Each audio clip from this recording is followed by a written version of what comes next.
Good afternoon, everyone. Welcome and thank you for joining today's webinar. My name is Chad Henderson, and I am one of our co-founders here at Yellow Umbrella Consulting. At Yellow Umbrella Consulting, we help people leaders improve their leadership abilities in order to create effective team environments. Today, we'll be presenting on how to effectively supervise Gen Z employees, including an overview of Gen Z characteristics, a summary of Gen Z's desires in the workplace, and how we as people leaders can effectively manage and coach these employees to retain them long term. For those of you who aren't familiar with me, my name is Chad Henderson. I hold an MBA from the Jack Welch Management Institute, a master's in leadership and student affairs from the University of St. Thomas in St. Paul, and my BA was earned from Hamline University in social studies and education. I have 17 years of experience in a variety of settings, including 8 years of supervision experience of Gen Z employees.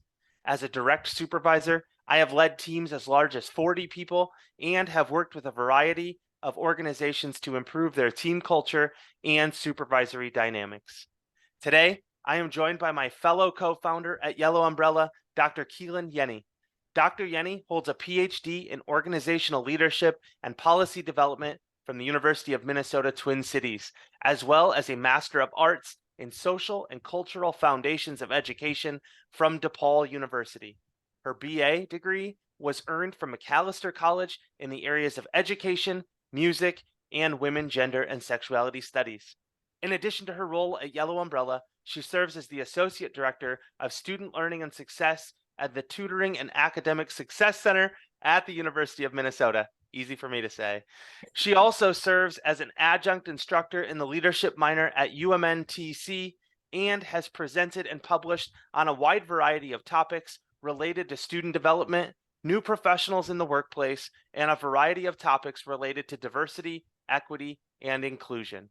Dr. Yenny has worked with me for a number of years and knows the importance of keeping me on track with time. So at times you may hear her interrupt us to keep us moving. Just know that this is something that I appreciate and it's an important role that she plays on our team. All right, Dr. Yenny, the floor is now yours. Please hit us with some good data. All right, perfect. Thank you so much. Really excited to be talking to you all about Gen Z today.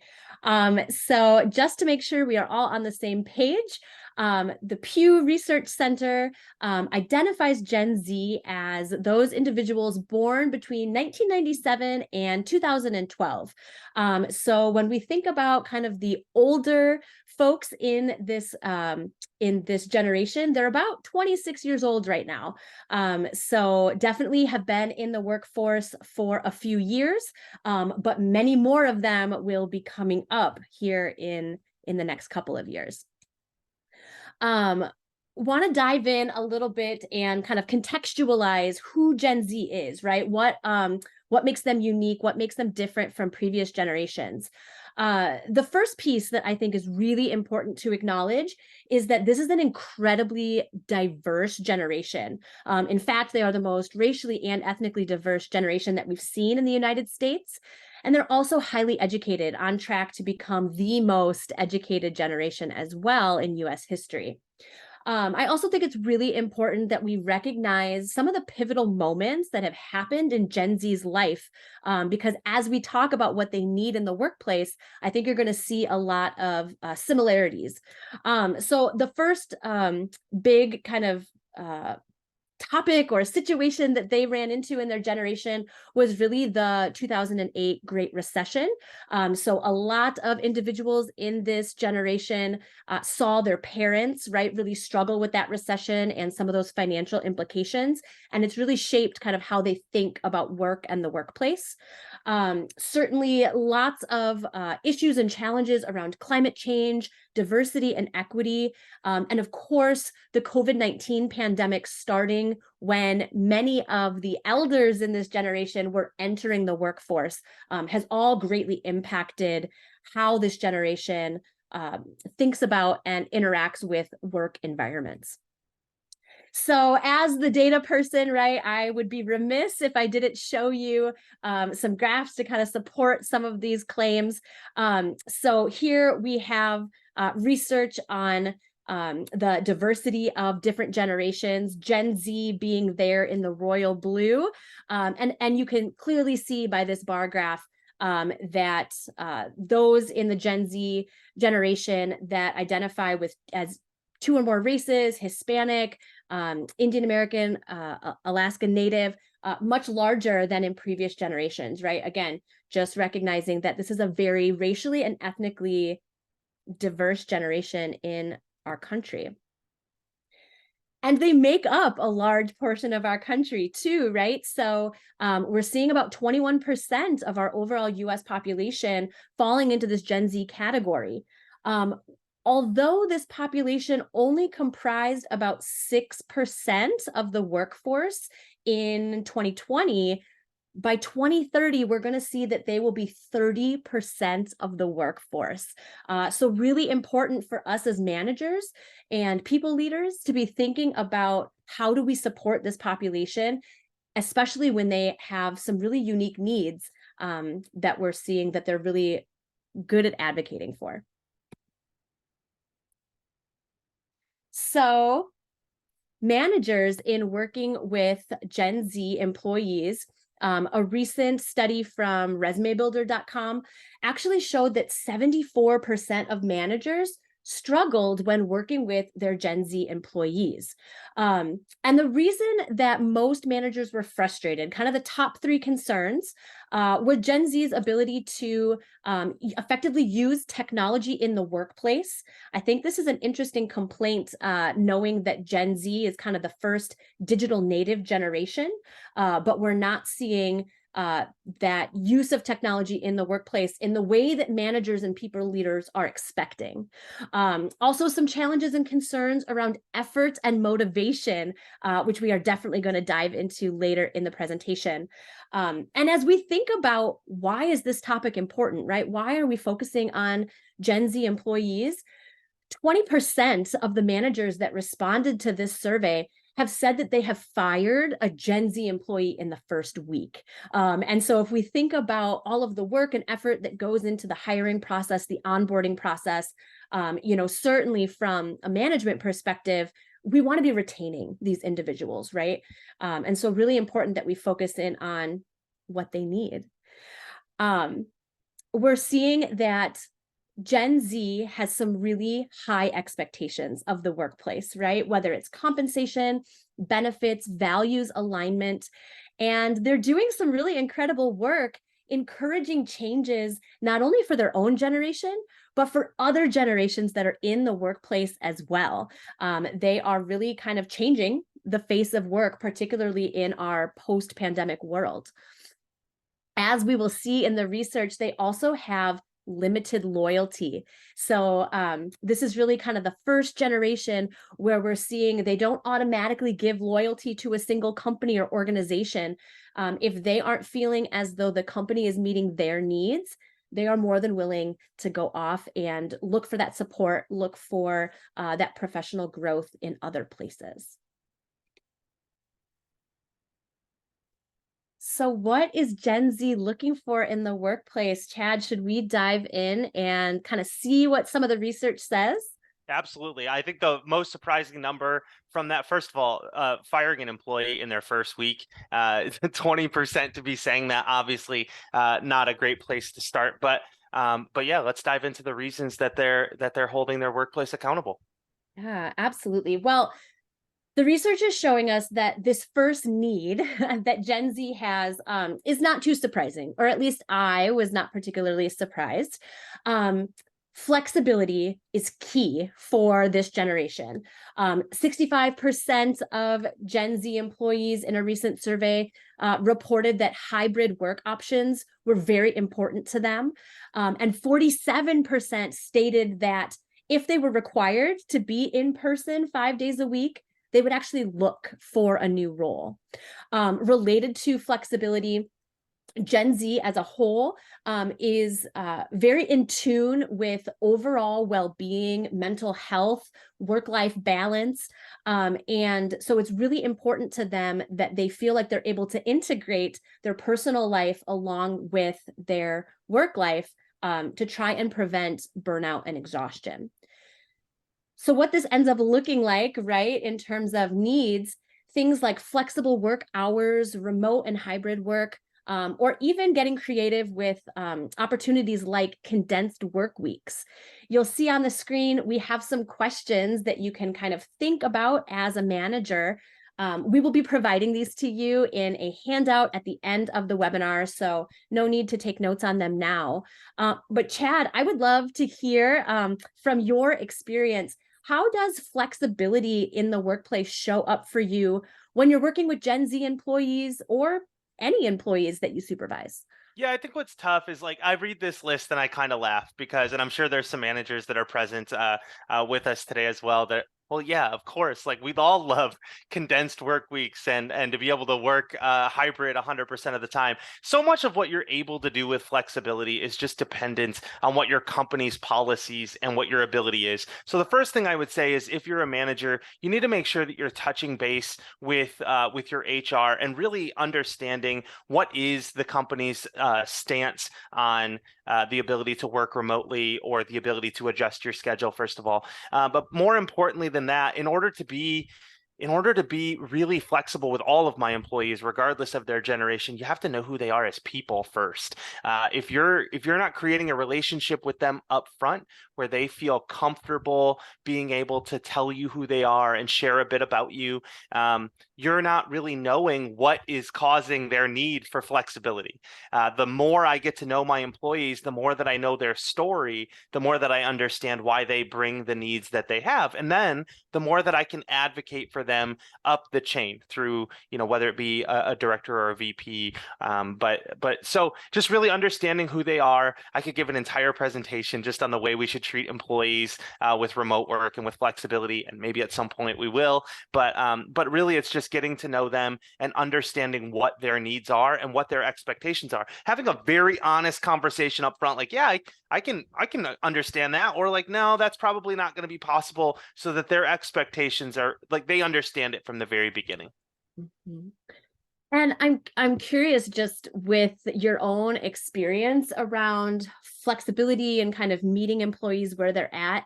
Obviously, it's great, right, if the company or the organization is able to provide, right, some of this flexibility. Particularly, I think as folks have gotten kind of more used to some of these flexible options since 2020. But I'm curious, how do you as a manager provide flexibility, provide um, uh, different work arrangements when maybe it's not as officially supported in the organization that you're working in? Do you have any like tips or suggestions around that? I think what's tough is, again, like I would never give anybody permission or anything to go against what their company's policies are. My best friend in these conversations, working kind of in a corporate environment, is like I have to rely heavily on what am I able to do, what am I allowed to have happen, what is the flexibility that I have, and from there, I really would just keep going back to is as a manager, as a direct supervisor, you know that employee better than anyone else in the organization. So if there is a need to advocate on behalf of what their need is, you have to understand the need. You have to be able to empathize with what they're experiencing and then go out and take action. And if your team sees you taking that action and stepping up to be an advocate for them, that carries a lot of weight as you continue to build that trust down the road. You do that once, you get another opportunity in a few months, like they start to see like, oh, this is consistently who my manager is as a person. This person cares about who I am. Yeah. Yeah, I appreciate that that use of the term advocacy, right? Because again, the data is showing us that yes, Gen Z wants flexibility, and if they don't feel like they're having flexibility, they're leaving, right? They're not sticking around in the ways that maybe millennials or Gen Z or boomers would stick around. But kind of these pieces that you're hitting on, right, about how we support Gen Z employees are really just applicable to all, right? Yeah. All employees, all folks that we're working with, and are just kind of really promising practices. I think that as we dive into kind of the second component here that Gen Z is really looking for, we see that again, right? That yes, Gen Z is really pushing for skill development and engagement. This is what research is saying Gen Z really wants to get out of their professional lives. But, I don't know many millennials or many Gen Xers that don't also want these same things, right? It's just that Gen Z has been able to kind of push for these changes in a way that other generations haven't been able to. So just kind of some background data around this issue of skill development and engagement. Recent survey showed that 54% of Gen Z and younger millennials are not engaged at work, which is a very high percentage, and really important to think about the productivity, right, and kind of the bottom line at the corporate level when your employees are not engaged, right? I think even more alarming than this 54% of folks who were not engaged, roughly another 20% said that they were actively disengaged, right? Which, again, from a bottom line perspective, is really concerning for managers and for people leaders. Again, going along with this trend that Gen Z has limited loyalty to companies and their employers, 72% of Gen Z this year were actively looking for new roles based on a recent survey. And nearly 90% of this population is actively looking to gain new skills. So Chad, I would love to hear your thoughts on some of these things. I really appreciated in the research that we were doing for this presentation, the focus on upskilling and reskilling for Gen Z employees. For those of you who might not be familiar with these terms, upskilling is really thinking about how do we elevate the skills that someone needs in the job that they're currently doing, right? They might have some expertise in this area, but how do we continue to develop that? Whereas reskilling is more around providing opportunities for professional development outside of their current scope of work. So really thinking about making individuals employable, right, outside of their current role.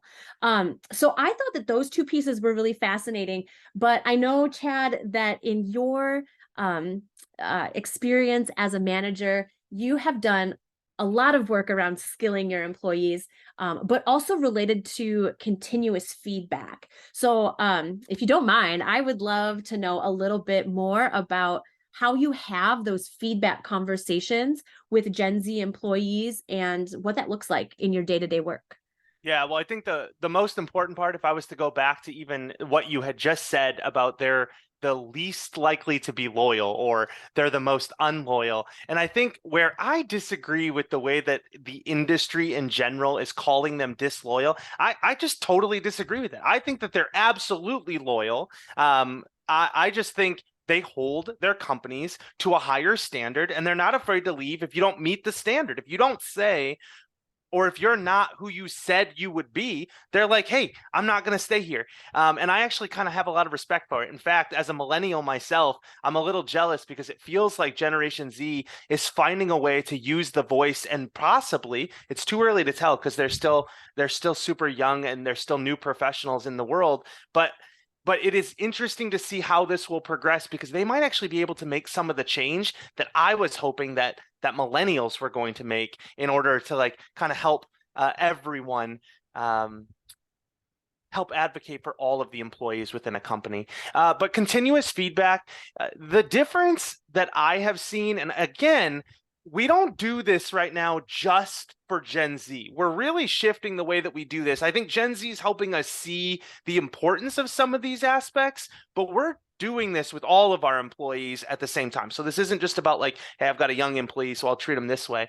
Continuous feedback means I'm having regular one-on-ones. I mean, best practice is saying 2 weeks, 3 weeks at absolute max. If you have a Gen Z employee on your team and you're not meeting with them to provide feedback every 3 weeks, I promise you that they feel like it's not enough. And that is very different. I might have some baby boomers on my team that they'll message me and they'll say, hey, I don't have anything. We haven't met in a month. And they're like, hey, I'd rather just get the time back. But these professionals, we really sit down, and we're not sitting down in our one-on-ones and talking about the individual tasks that they've got. I don't need to know I do need to know. There are spaces for that. We talk about it with our project managers. We'll talk about it in other places, but the one-on-one has to be about their development. I think back 8 years ago, if an employee came to me and said, hey, I have something I want to do for professional development, the questions I was told I had to ask were, how is it going to help you in this role? Well, guess what? Gone are those days, because now we have to be making sure that we're giving back to the employee. They come in each week, they deliver and give us 40 plus hours, depending on the role. And in that, the return that they get is they get a coach. And they get somebody who cares about where they're going. They get somebody who wants to see what their goals are. And we develop a specific plan month by month. Hey, this is your goal. And here is how we are going to together make sure that you're staying on track of that goal. And we bring it up every 2 weeks. And so I apologize. I know that's quite a bit, but it really is, for me, it comes down to consistency. If they feel like you're consistent in your meeting cadence, if they feel like they know exactly what they're going to be able to expect from you in those one-on-ones, that all of that stuff continues building on trust and really shows them that you care. And that's what Gen Z really wants to see. They want to know that they're safe. They want to know that they're on the right path, and they want to know that you care about their development. Yeah. Yeah, I'm curious if you could speak a little bit more about giving that feedback, right? So you talked about like making it be regular, making it be kind of a normalized part, right, of the supervisor supervisee relationship. But I know that's something that I struggle with, right? And that I think a lot of people are always trying to improve upon is, how do we effectively give constructive feedback, right? Or feedback that is maybe more challenging, especially recognizing that right now, Gen Z employees are new professionals. I feel like I've been very fortunate to get to overhear you coaching and working with a lot of employees over many years, and giving critical feedback. But can you share a little bit about what that process is like for you and how you approach it as a people leader? Yeah, well, I think critical feedback starts when you're not providing critical feedback. Mm. So my team, hopefully, if you were to talk to my team, they would tell you that they are just as likely to finish a meeting and have a message come from me that says, hey, I saw the contribution you made. Hey, I saw that really brave thing that you said in that room. Nice work. Like, keep it going. I appreciate your honesty. I appreciate your transparency. So you have to make sure that feedback in general, regardless of if it's just bad feedback, you need to be having all of your feedback present for them. If you wait until you have negative feedback, then when you come at it, they're going to feel attacked. They're going to feel like they're not good enough. And this is a generation that's already really needing to feel that stability. I can relate to that myself even. Like, I need regular feedback to know, like, hey, you're on the right page. Hey, I like what you're doing. It's those simple things. And that way, when it comes time to say, hey, you're not engaging the way that you normally do, or that wasn't the positive contribution to culture that I might normally see. So really just like, feedback needs to be incorporated into everything that you're doing. It shouldn't feel like a one-off thing that happens every few months. It should be every time we talk, I have some form of feedback to give you. Yeah, and it seems like it's really coming from, right, like refocusing that feedback and the why, right? The why are you giving it? It's not just because they're doing something incorrectly or doing something in a way that is, less than ideal, but it really seems to be coming from this place of like true care, right, and true investment of them as professionals. Would Yeah, you agree? but I think what's nice is once they have that trust, and I find this with any employee, to be very honest with you, but specifically to Gen Z for this, if you're able to show them that you care and support them, you don't have to beat around the bush on this one. Like, they want to know, they want to get better. Employees don't want to sit in a position and suck. They want to do better. Everybody wants their supervisor most people, I shouldn't say, I never say everybody, but I would say most of the employees that I have ever met and worked with, when I provide them feedback, I provide it letting them know, hey, I'm trying to help you get to the next level. This is hard to say, and I could even be wrong. We're going to talk about it, but like, this is what I'm seeing. What do you think of that? Let them be a part of that conversation. We're just not at that point anymore where a boss has to tell you like, you're not doing that right. No, we're all learning from each other. I learned just as much from Gen Z as hopefully Gen Z is learning from me. And so like, that feedback needs to be reciprocated. If I am willing to tell it to them, I need to be able to have the door open that they can also provide me that feedback. And when they see that they can have candor and that they can talk to me and I can do the same, like that's when you start really having a relationship where you can grow. Yeah, and that's what we strive for. Yeah. Yeah. I appreciate those thoughts. And I think, again, just kind of going back and refocusing on this idea that it's for their development, right? It's because you care to be able to give this continuous feedback, even when it's critical. I think that's just such an important piece I to had keep a in mind. I had a veteran on my team once that I had some really tough feedback that I needed to give, and during the conversation, I just explicitly said, like, listen, I do believe that at some point you could be a VP, and I'm afraid if I don't give you this piece of feedback, you will never know it, and this will exist in the background and become part of your story. And so, even if it's uncomfortable, it is literally my job to make you the best person that you can be. I just feel like I'm doing my team a disservice by ignoring those opportunities for feedback. Yeah, absolutely. Well, I love that we were able to kind of dive in so deeply to this topic again, like any of these pieces that we're touching on in today's webinar, we could absolutely, right, have entire presentations on just each one of these different topics. I think we should, just in the interest of time, kind of shift to the final big need that research is suggesting Gen Z is really looking for in the workplace. And that is really, oh my, we went all the way to the end of our presentation here. No, no, Let there's one me more. Yep, there you go. One let's more back. there we go. Wow. All right. Always an adventure. But it's really this focus on purpose and value driven work, right? And again, if we think about all that we know about Gen Z, right, outside of this presentation, what we've learned in the last 25 minutes, this should really, I think, come as no surprise, right? This is a generation that wants companies to walk the walk, right? And to talk the talk. 83% of Gen Z respondents in a recent study said that a company's commitment to diversity and inclusion is important when in choosing an employer. And it's easy to say, right? Like, yes, diversity and inclusion is important, 83%, great. But what we are seeing from Gen Z is that if there is not alignment, they're not just saying it's important.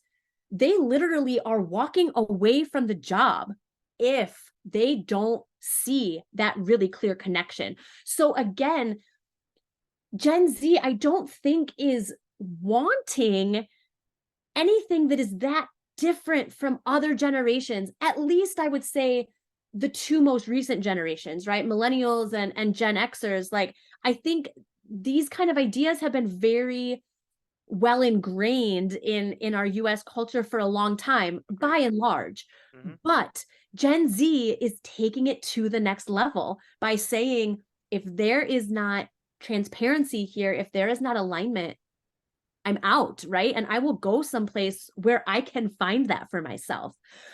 So really thinking about how, as managers and people leaders, we can help support collaboration and provide that collaborative environment where Gen Z can feel like they have purpose in their work, that values transparency for organizations. And again, that alignment piece. Are the actions of the company aligning with the stances related to DEI or environmental issues or other social issues that they claim to espouse? I just, to me, it's actually really exciting kind of what Gen Z is doing in this sphere.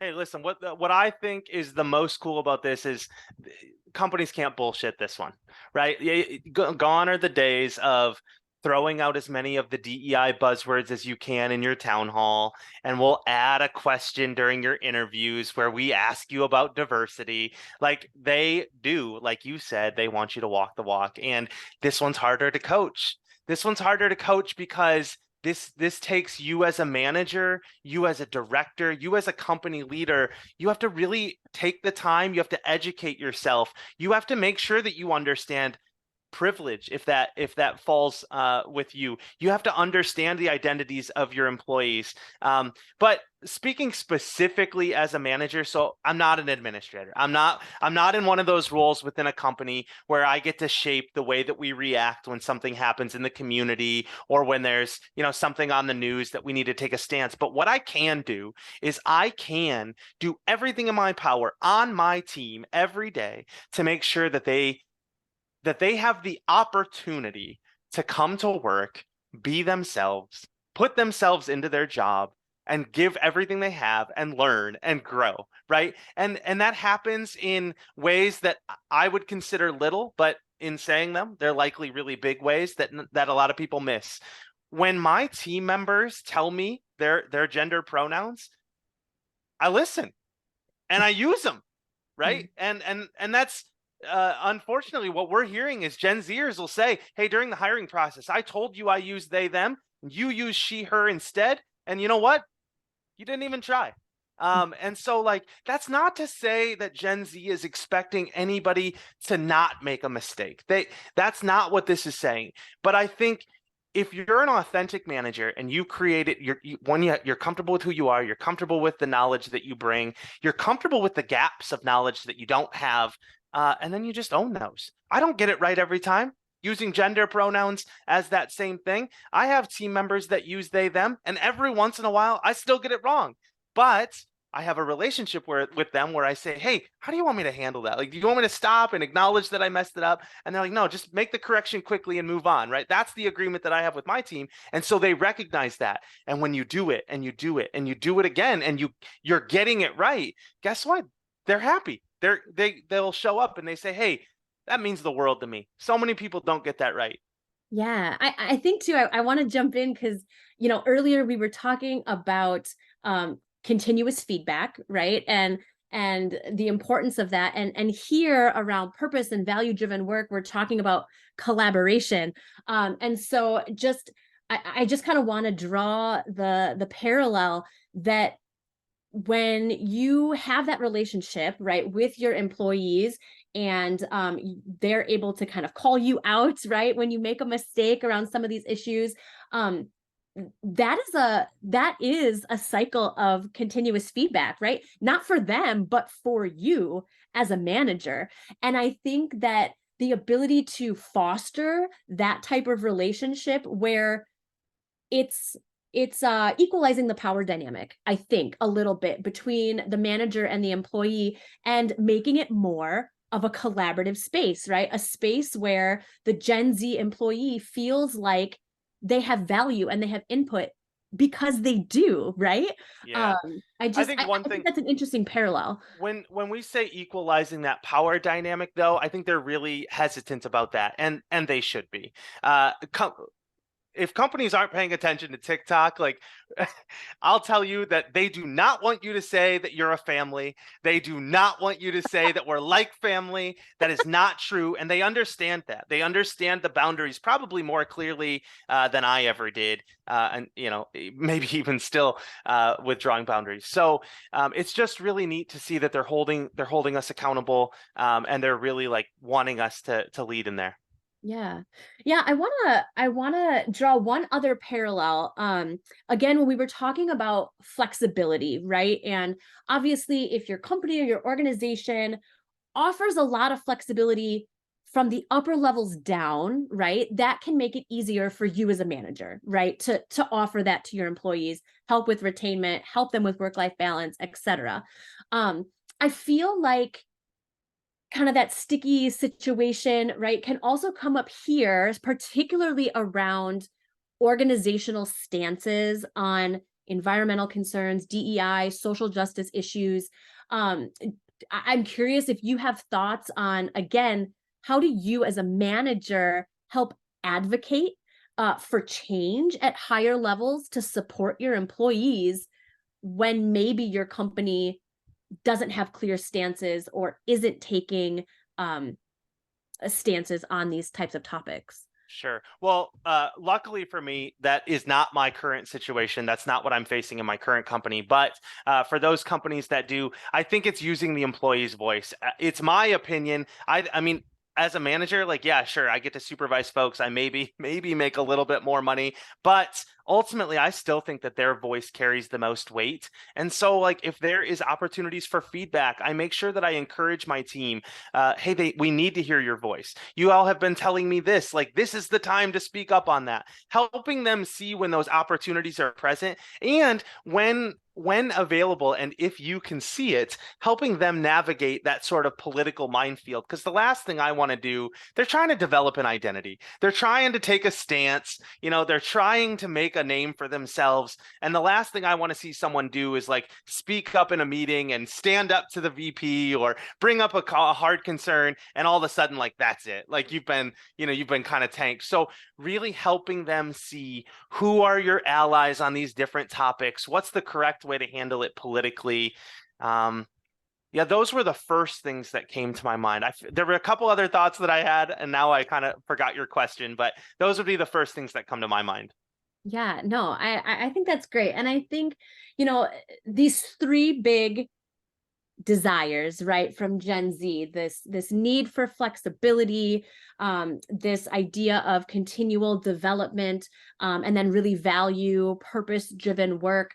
I think it's really demonstrating that Yeah. people matter, right? And Gen Z more so, again, maybe than any other generation, is really able to kind of push us in a new direction, that people matter, and the status quo, the way that we have done things as managers and organizations, is not going to carry forward in the same way.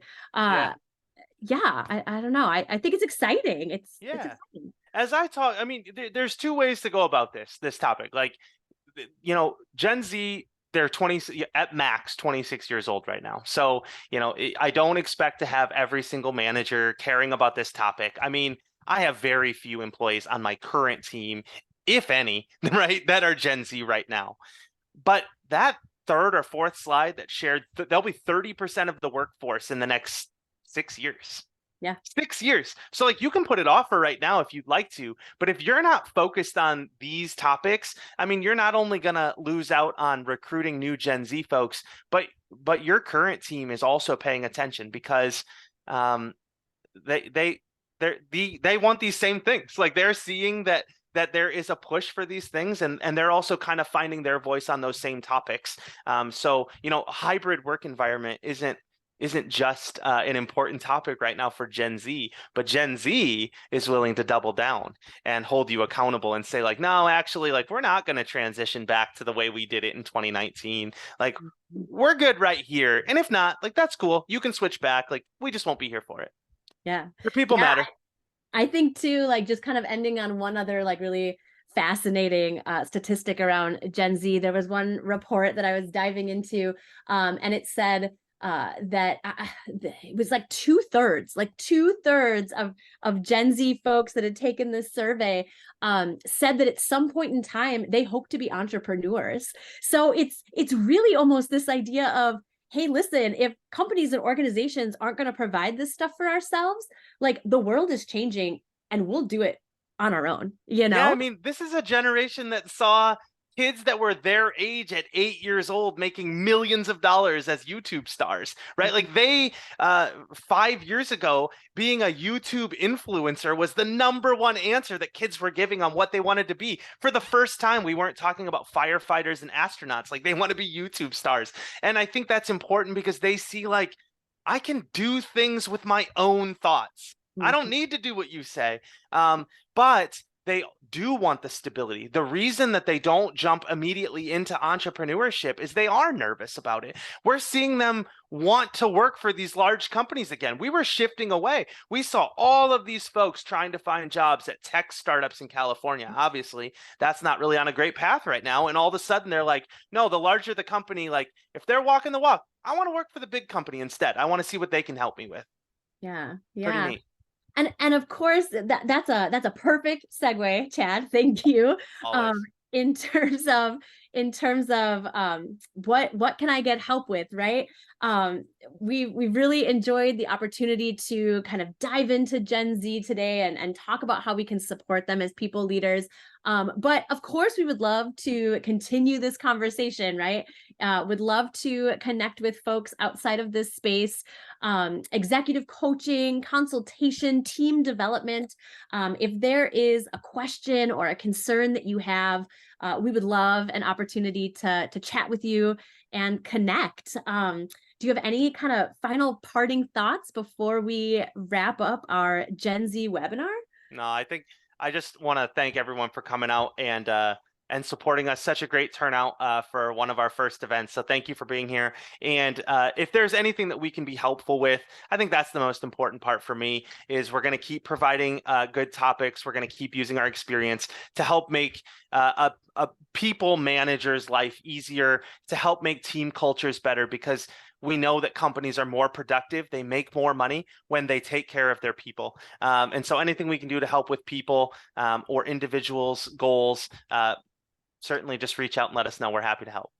Yes, and just as a final reminder, kind of those guiding questions that we saw on some of those slides, as well as a couple of reflection activities that you can do as a manager, to help kind of brainstorm around ways in which you could maybe show up differently in your people leading space.